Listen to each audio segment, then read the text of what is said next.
Tindivanam Saint ஆன்ஸ் பள்ளியோட உதவி தலைமை ஆசிரியரும் கெமிஸ்ட்ரி விரிவுரையாளருமான பொன் பாகிநாதன் அவர்கள் இன்னைக்கு நம்ம கூட ரொம்ப ஈஸியா கெமிஸ்ட்ரி சப்ஜெக்டை நம்ம கூட சொல்லி கொடுத்துட்டு இருக்காரு. சூரியன் எஃப்எம் 93.5 கேட்டுட்டே இருங்க. கேட்டுட்டு இருக்கீங்க +2 மாணவர்களுக்கான பரீட்சைக்கு நேரமாச்சு. சார் கிட்ட நம்ம பேசவும் நேரமாச்சு, பேசலாம் வாங்க.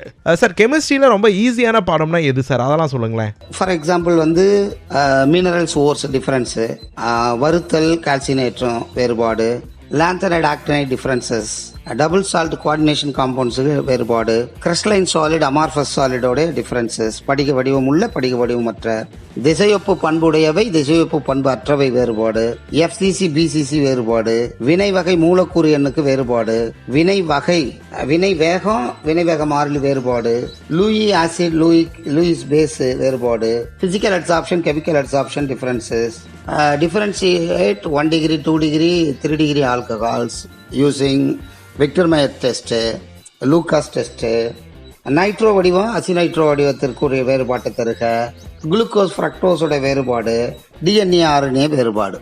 இவைகளில் நம்ம அதிக கவனம் செலுத்தி படித்தா ஈஸியாக மார்க் வாங்கிடலாம், நல்ல ஃபுல் மார்க்கும் வாங்கலாம். பிறகு கெமிஸ்ட்ரியில் ஈஸியான பாடங்கள் சொல்லுங்கள் சார் அப்படின்னு சொன்னால் உலோகவியல் பாடம்.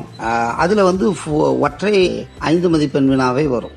இடைநிலை தனிமங்கள், உள் இடைநிலை தனிமங்கள், அணைவுச் சேர்மங்கள், திடநிலைமை, புறப்பரப்பு வேதியியல், இந்த பாடங்கள்லாம் ரொம்ப எளிமையான பாடம். இவைகளில் நம்ம அதிக ஃபோக்கஸ் பண்ணி படிச்சுட்டு போகணும். திண்டிவனம் செயின்ட் ஆன்ஸ் பள்ளியோட உதவி தலைமை ஆசிரியரும் கெமிஸ்ட்ரி விரிவுரையாளருமான பொன் பாகிநாதன் அவர்கள் தான் நம்ம கூட பேசிட்டு இருக்காரு கெமிஸ்ட்ரி சப்ஜெக்ட் பத்தி. சூரியன் எஃப்எம் 93.5 கேளுங்க. வணக்கம் புதுவைக்காக.